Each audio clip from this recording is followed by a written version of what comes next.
Ayan mga kahayahay, kasalukuyan na nandito ang kasalukuyan na nagabagyo dito sa aming mga kahayahay. Ayun o si Hanilaps. Kanina pa yan sa labas. Nagkakanal ng aming paligid ng bahay dahil pumasok na yung baha sa aming kusina.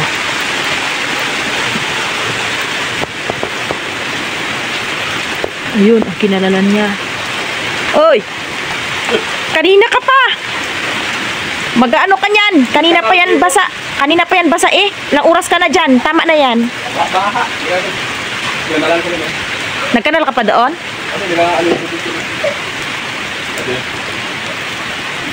Pasok na. Tama na yan. Naligo ka na. Sana nga.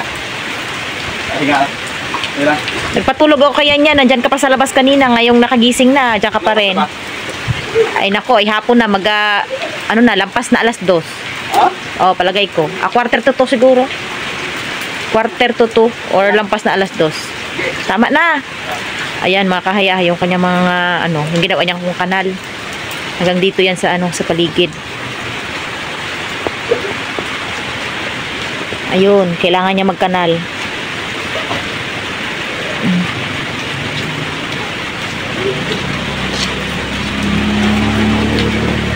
Pati kubo namin, nilagyan niya ng kanal paligid kasi nga ay pumapasok yung tubig doon sa ilalim ng silong.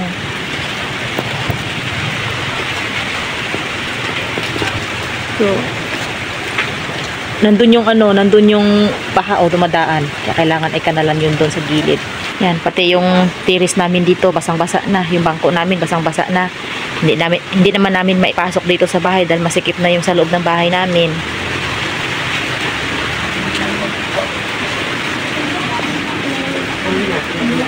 Pati dito sa loob ng bahay namin, pumapasok na yung tubig. Kasi nga, kahapon pa, walang tigil ang ulan dito sa lugar namin dahil nga sa bagyong Krising. Tapos, ang malala ay brown out pa ngayon. Kagabi pa pala brown out.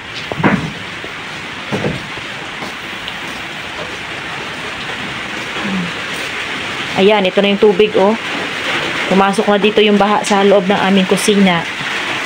Ganito talaga ito mga kahayahay. Tuwing tagbagyo na kapag ang ulan ay sunod-sunod. Walang tigil ang ulan. Umulan lang ng 24 hours sigurado. Baha na itong kusina namin. Diyan yan pumapasok ang tubig. Mga kahayahay. Yan. Diyan pumapasok ang tubig. Nandun yung isa.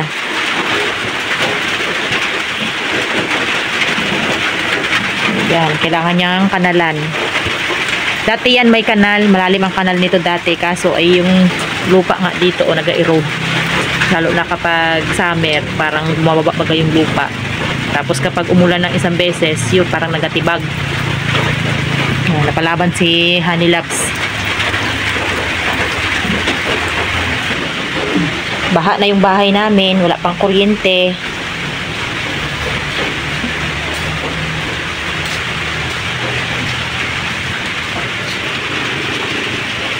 Uy. Saging maliliit.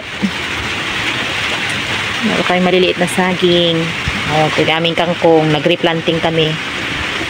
Nag-replanting kami dito sa aming nag-replanting kami ng kangkong kaya maganda na siya. Walang tigil ang ulan. Kahapon pa.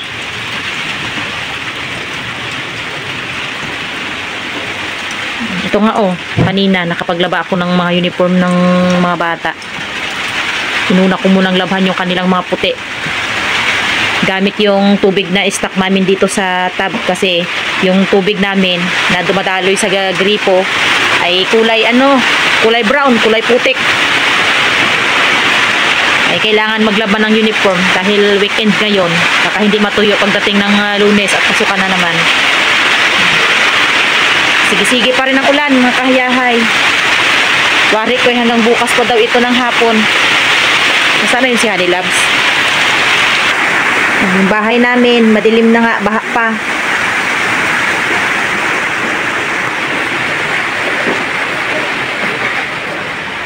Madilim ang aming bahay dahil walang kuryente.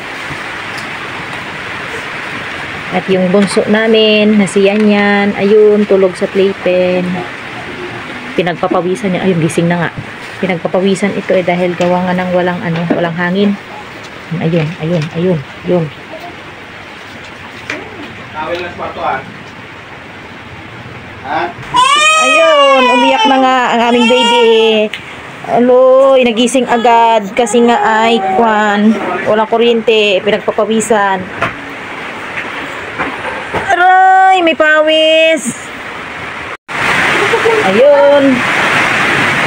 Ay, papa, naglilinis sa tires. Naka 2 hours din naman siya ng tulog. Dahil nga, pinapaypayan ko. Nung umalis ako saglit, ayun, nagising na siya. Naka 2 oras din ng tulog. Labas kaya itong kuna na to? Ha? Kuna. Itong kuna kanya, lagay mo doon sa kubo. Kasi nababasa dito, oh. Sa kubo mo ilagay. Kaya ipasok yung doon. Ayun lang, kung paano ipasok. Ito, tagilid mo. Ito, oh, ito yung iuna, oh. Bukan na natin. Kasi tingnan ko muna. Sukatin mo kung kakasya sa kubo. Bilisan mo at magbihis ka na, lalamigin ka niyan. Manipis na pa man yung taba mo, madali ka nang pasukin ng lamig. Kakasya, palagay mo. Pakasyahin natin. Sige na, pag ikaw nang bala dyan, kaya mo na yan. Dito. Lagay mo na doon sa kubo, kasi sira na yung tela niyan. Baka may pag inupuan namin, diretso tayo doon sa kwan.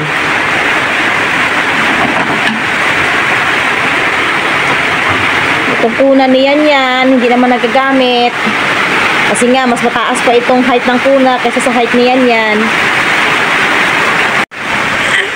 Ay, mga kahayahay. Bagong gising lang po kami. Ito yung mukha ni mama. Tinubuan na ng maraming pimples. Gawa nga ng ilang gabing brown out. Wala nang ginawa ko din magpaypay kay Bibian yan. Nagtataka siya. Oh, bakit nandyan siya sa cellphone? Ayan, yan ko. Brown out kasi dito sa lugar natin. Masipag mag-brown out ang lugar natin yan. Kaya kaya laging napapawisan. Oo nga. Ano yun? Ayun na, si Papa sa likod, oh. Ayun.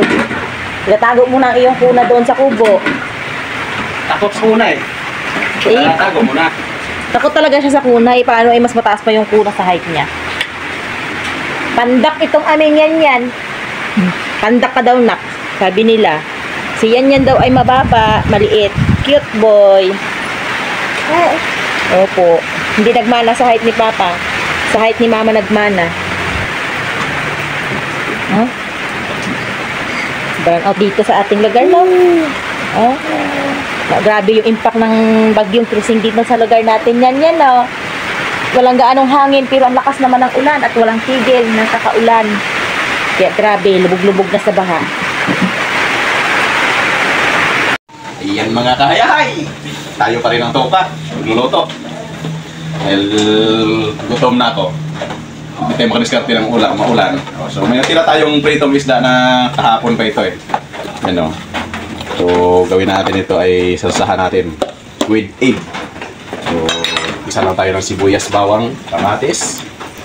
Yan lang. O, yan, kunti lang. Tayo pa rin yung tuka ngayon ah. Sige lang. Mas maganda sa pakiramdam yung tayo nagpapakain eh. So, isa lang tayo ng sibuyas, bawang,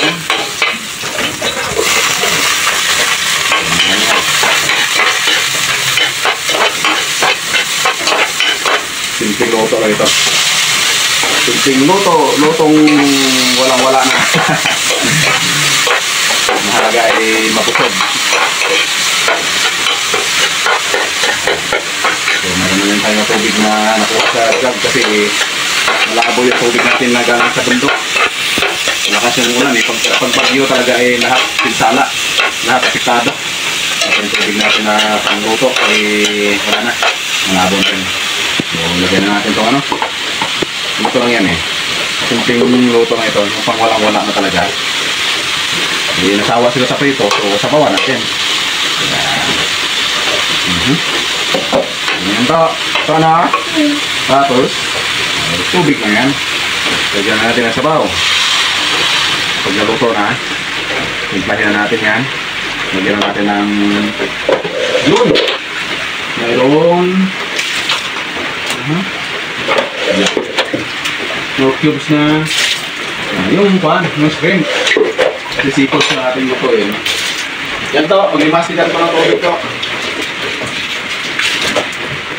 Nagyan na natin yung... Ito yung magic natin yun, magikin lang natin yan. Para masarap. North Shrimp flavor. Natin lang. Tapos ay yan. Ano na yan?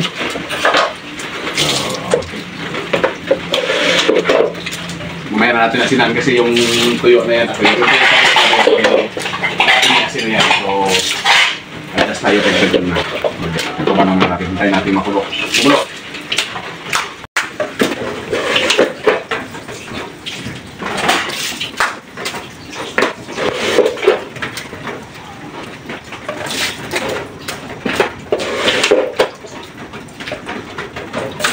Dahil konti lang yung ating isda, dalawahin na natin yung itlog.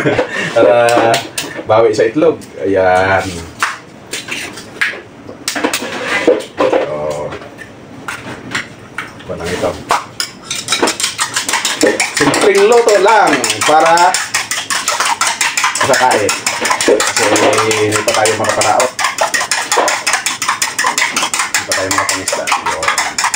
Yung karne man ay mahirap magharap ng karne ngayon. Mahirap din kasi walang pambili. Kaya yun na. Mandahan lang to. Ayan. Patay ng talbos kamuti. I-toppings natin doon sa ating isda. Yan. Dahil tag-ulan na naman, karoon na naman ng talbos yung ating kamuti. Yun yung kinanalan ko. Yun, doon tayo nagkanal mga followers. Paikot yan doon sa may kubo natin. Kasi masyadong basa na yung, yung lupa doon. Bangin kasi ito, kaya pag hindi mo kinanalan palibot, doon pumapasok sa ilalim ng ng kubo. Kaya yun. Marami nating nagagawa basta may tagabantay lang kay yan. Kunting kuan lang, talbos ng kamuti. Dahil bagyo, gulay-gulay muna tayo, hindi tayo hindi tayo makapang isda. May gulay muna tayo.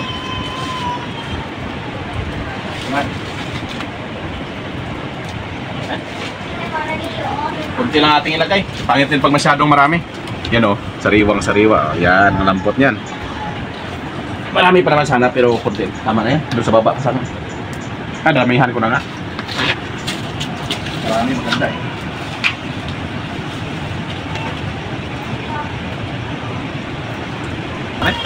Ayun, no? Aha! Wala tayo ng gulay. Tama na yan. Toppings lang naman eh.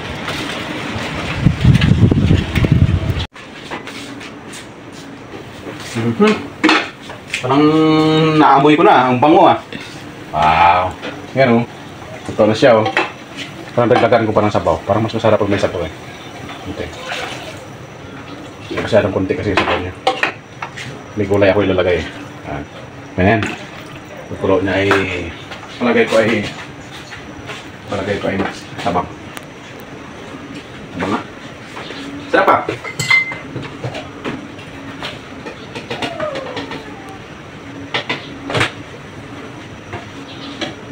Sabang siya.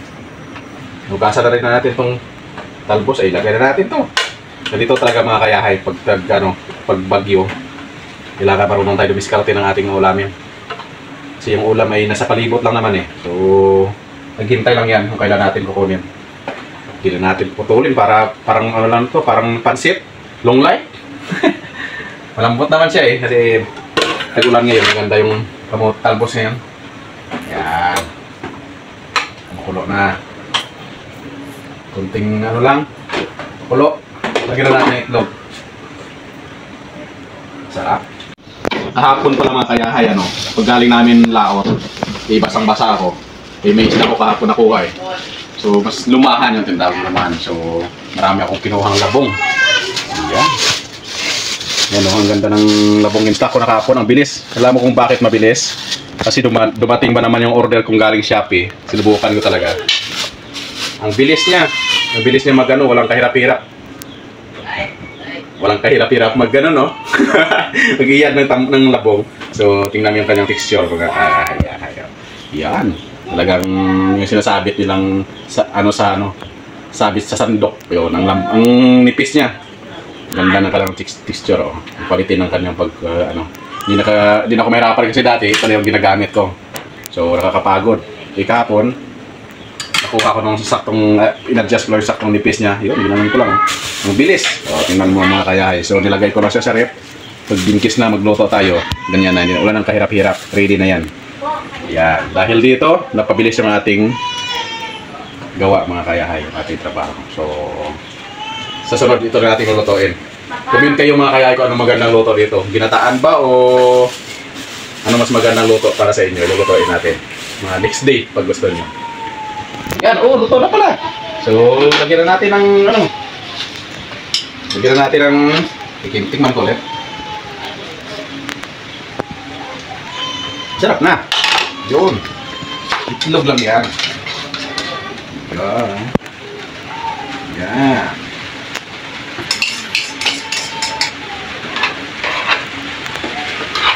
Tapos na natin ang itlog. So, makakain na tayo. Diskarte lang. Pag walang, wala tayong ulam. Paano mo nakatira dyan sa rip na pwede gawin. Pero problema ngayon mga kayaha, yung rip namin, walang laman. Inubos talaga namin kasi simula pa kahapon, burn out. So, wala na talagang laman yung aming rip. Sakto namang walang laman, saka nag-burn out. So, walang masisira. So, ito na. Ayan. Takpan natin ito dito para ayan. Talbos kamuti. Tapos, sasyado lang yan sa itlog. Mas maganda kasi may gulay eh. So, yun. Unang tikim. Pangatlong tikim na pala. Natin. Mas masarap kung yun.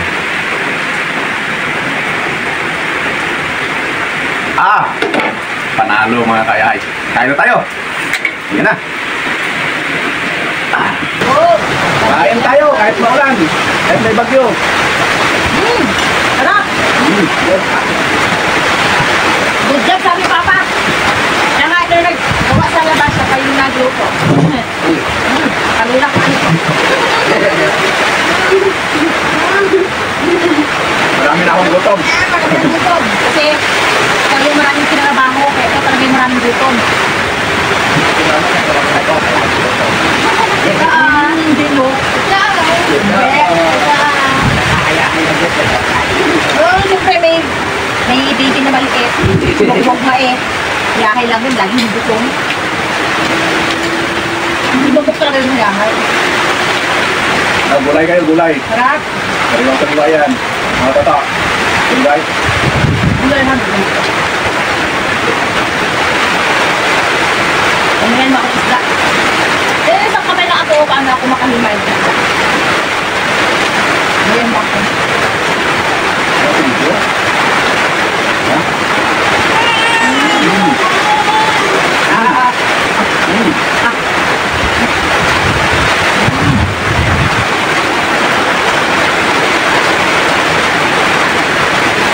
Nagkaroon naman ng tinip.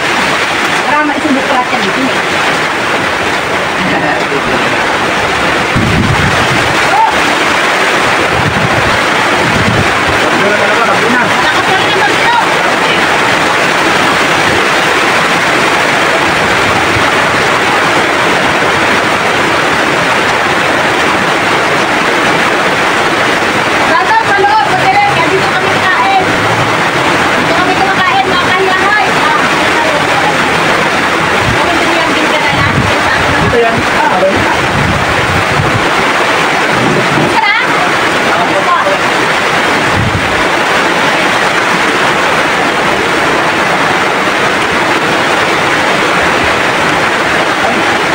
Gulay kasi yan. Ayan ang kitawan gulay niya.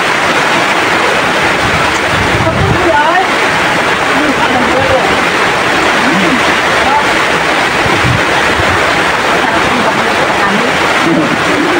Kaya dito din yan. Kain. Nabitin ko yung ako ng ano. Kaya hindi naman na.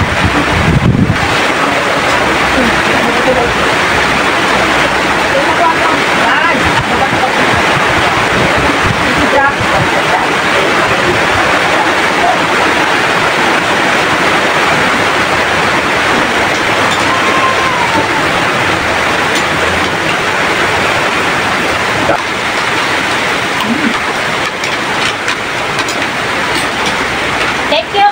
Basta madiskarte. Diskarte sa ulo.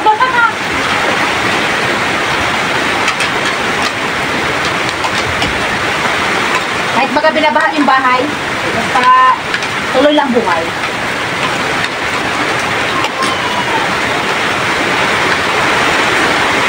Ako? Hindi ko malam na naman. Hindi ko na yung tubig dun. Nakasang baha.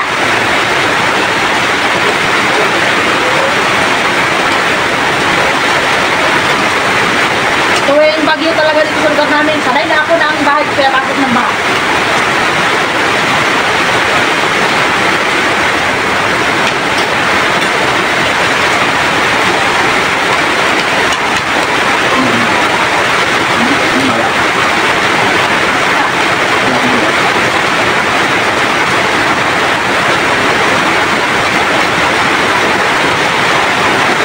Ang bahay ko, pinapasok ng baha. Ako, bilang babae, walang magawa. Buti na lang, dito sa kanila. Nakakata doon sila. At paano ay nakatulong para maiwas yung baha doon sa loob ng bahay namin.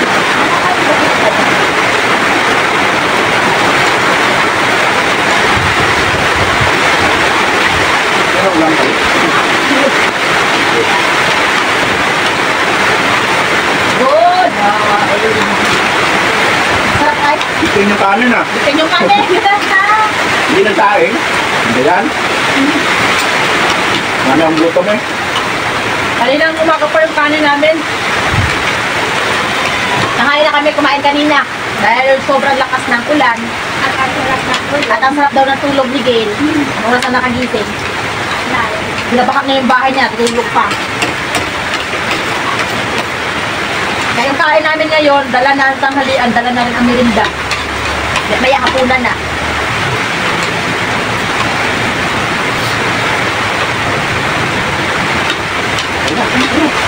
Kaya hi! Thank you so much! May video ulit kami. Paalam na ako kahit masaya. Mga kayahay, wala na kanin eh. Paalam na daw sa nilang dala na kami. Sa mga pinabagyo dyan, tuloy lang tayo. Ganyan talaga tayo mga Pinoy. Tayo Ingat, ay ingat. Ingat lang huwag mag-gano. napaka-resilient natin pagdating sa mga ganitong kalamidad. Tuloy lang. Kahit binabaha, tuloy lang. Sante, buhay. Kaya pinuto pa. Doon. Ingat sa atin lahat, mga kayahay. God bless sa lahat. God bless po sa lahat.